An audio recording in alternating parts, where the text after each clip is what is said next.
नमस्ते, प्रणाम, आदाब, सत श्री अकाल, गोड़ छुके गोड़ लागतनी आप सबके भोजपुरी ब्लॉग में स्वागत बा। अपना भोजपुरी ब्लॉग के माध्यम से रउआ सबके हम बता दी कि भारत के जनगणना 2027 के अंतर्गत 100 गणना के कार्य चालू हो चुकल बा।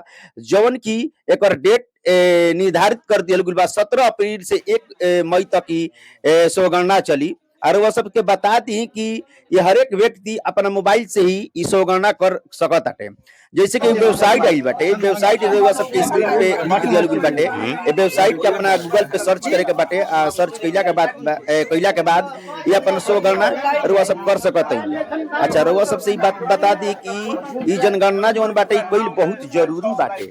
पूरा भारत में ही चलता। तो रउआ सबसे बता दी कि 100 गणना जौन बाटे के कइला के बाद एगो पूरा ऑप्शन भरला के बाद लास्ट में एगो नंबर आवत बाटे, आईडी आवत, उ आईडी के रखे के बाटे। और फिर घरे घरे जनगणना करे खातिर फिर एक बार लोग घूमिहन लोग घरे घरे। आ फिर उहे जो नंबर देखावे के बाटे ओ लोग के, तब जाके ओके कइल जाई। ई जनगणना संपूर्ण तरीका से उस समय हो जाई।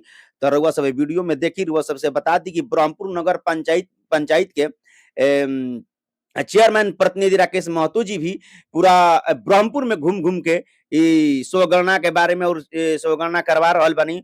और खास बात बता दी कि ब्रह्मपुर नगर पंचायत के कार्यपालक पदाधिकारी शिव शक्ति सर भी पूरा जनता के बीच जाके 100 गणना के बारे में बतावो तनी, वहाँ के सबसे करवावो तनी। तो एरगो सबसे बता दी कि गणना 100 गणना कईल बहुत जरूरी बाटे। चली भोजपुरी ब्लॉग मन तक रउआ सब जुड़ा रही, बना रही। आ देखी कैसे तमाम लोग अपन 100 गणना कर रहल बाटे।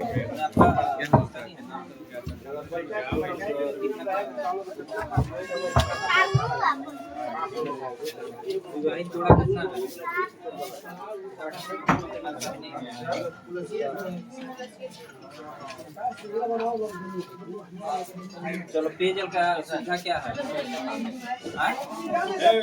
पानी का अपना है।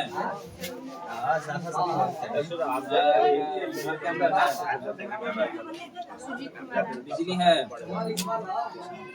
शौचालय है या नहीं?